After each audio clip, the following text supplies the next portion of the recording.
Hello, and welcome to this coffee break training on the golden rules of quality. Quality guru Klaus Muller proposed the following rules to enable quality to become personal. These rules are to set personal quality goals, establish your own personal quality account, check how satisfied others are with your efforts, treat the next link as a valued customer, avoid errors, perform tasks more effectively, utilize resources well, be committed, learn to finish what you start, control your stress, be ethical, and to demand quality. We'll now go into these in a little bit more detail on what each of them mean and how you can apply them in the real world. So firstly, it's to set personal quality goals. An organisation will have quality goals to meet or exceed their customers' expectations when delivering a product or service. Setting personal quality goals is about fully understanding your role and your direct and indirect impacts on the quality of delivery to the customer. So how does your role affect meeting the needs and expectations of the customer? Examples of direct and indirect impact could include the response time to a phone call query made by the customer, or completion of a test report which is needed before shipping can be authorised. This could indirectly impact customer delivery to schedule despite no direct contact with the customer. So it's important to understand how your actions in completing your role positively and negatively affect quality and build your personal goals around them. So for this example, the test reports must be completed by yourself and sent prior to the scheduled delivery date. Establishing your personal quality account. So the costs of quality are important, but quality accounts can include being accountable for quality. So some good questions to ask yourself are, am I accountable for my actions in delivering quality in my role? Have I sought good advice in my decision-making process to enable me to remain accountable? And do I consider the costs of quality at all stages of a project or a process? So these are all good questions to ask yourself to determine if you have established a personal quality account.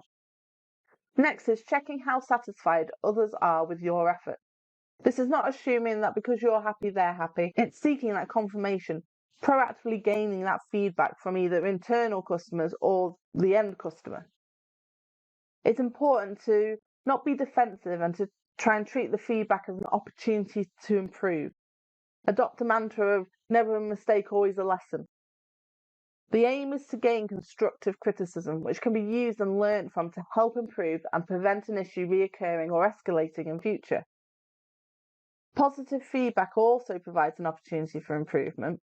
So in this instance, I've gained positive feedback. How can I take what was done well here and implement that in other areas or in other departments or when I complete other tasks? So even if it's all good news and all positive feedback, it's worth taking some time to think, how can this positive impact be expanded to have an even greater positive effect on quality? Regarding the next link as a valued customer, you might not deal directly with the end customer of the service or product that your company provides, but you will have internal departments that you directly feed into. An example of this could be a salesperson gaining a sale and having to input those order details into a customer services team or an accounts team. It would be the quality of the information that they provide. Has that salesperson given the customer's full name, the company name, the VAT number, address, contact details? Have they done it via email, or have they scribbled half the information on a piece of paper and the other half's illegible anyway? It's all about treating those internal departments as customers and ensuring that your inputs into those departments are of a consistently high quality in terms of content, communication and timing. That means that they can then take that high quality input, complete hopefully their high quality process within their department, and then pass on a high quality output to the next department or even to the end customer. Avoiding errors. And this is not just avoiding errors in your own work and obviously working with the aim to not make a mistake. It's about not accepting errors from others and letting them know or sending the work back to them to correct. It's about constructive feedback. If they're not aware there's a problem or there's been an error, then how can they be expected to work to resolve it? If you see an error, you only have two options, to correct it or to report it. You can't condone errors by inaction. like walking past them because they're somebody else's issue, they're in someone else's department, you must either put it right yourself or flag it up. So flag it up to the person in that department, maybe the line manager, the supervisor. Next is performing tasks more effectively. This is looking for continual improvement in the process and how jobs are completed. Improving efficiency by increasing flow, creating a pull process, and eliminating bottlenecks, for example. This rule looks at the quality of how you perform tasks and considers how to improve the quality of the process itself, not just the output. Utilising resources well. This rule has significant influence because how well you utilise resources affects everything you do, really. So resources can be broadly grouped into 4 main categories: people, technology, information, and finance. Take each of these groups and consider, are you fully utilising the resource you have to hand? So in terms of people, are you pulling on all your team's strengths or your own strengths? And are you helping to mitigate everyone's weaknesses by effective CPD training or mentoring programs, for example? Are you using the most up-to-date or best technology to deliver the product or service you provide? Information is vital to any organisation, and so it being effective and clearly communicated is crucial when the customer's communicating their expectations and needs to the business. So in terms of communication to the customer or suppliers or even internally, there needs to be a focus on the quality of the content in terms of accuracy of information being shared. Is it being shared to the right people at the right time and to the right depth of detail? And then finally, finance. Has there been appropriate budgeting? Is there enough financial resource to support the quality function? Being committed is one of the golden rules. It's obviously important. We all know that the more committed you are to the work you're doing, it has a direct positive impact on the quality of the work you output because you care about the task that you're completing. Things to consider would be there might be a lack of commitment because there's a lack of awareness of expected outcomes and their importance to quality. Do you have any tasks that you don't enjoy and maybe commit less effort to? Consider the quality impacts of these and do they justify or merit more attention? Also, being partially committed can lead to team tensions because one day you're driving for quality and then the next day other team members are picking up the slack. Strengthening self-discipline and training yourself to finish what you start is a golden rule.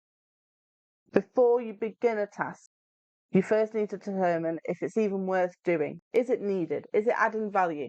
Is it adding quality? Is it a necessary task? Don't leave work unfinished. Firstly, to achieve that, you have to give yourself realistic timeframes to complete tasks. And don't be afraid to seek others' help in finishing tasks if needed. Obviously, you still have to remain responsible for the task in hand, but like we said earlier, utilise resources around you. Controlling your stress. Management needs to understand that stress has a significant impact on quality.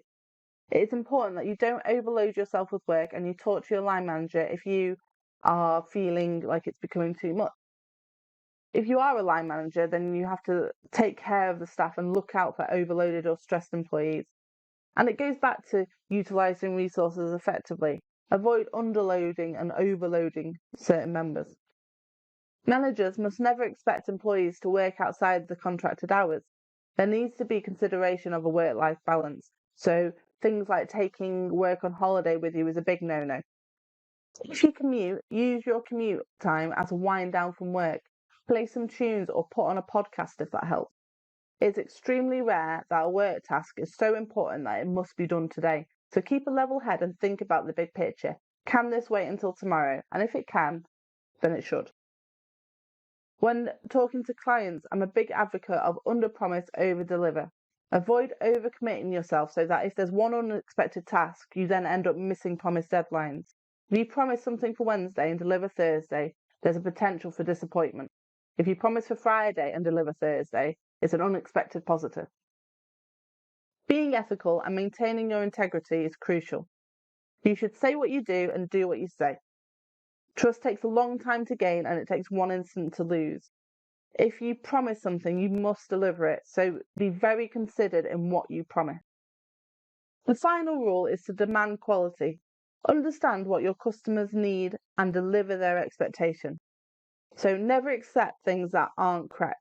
So In manufacturing, for example, this could be the quality of the raw materials.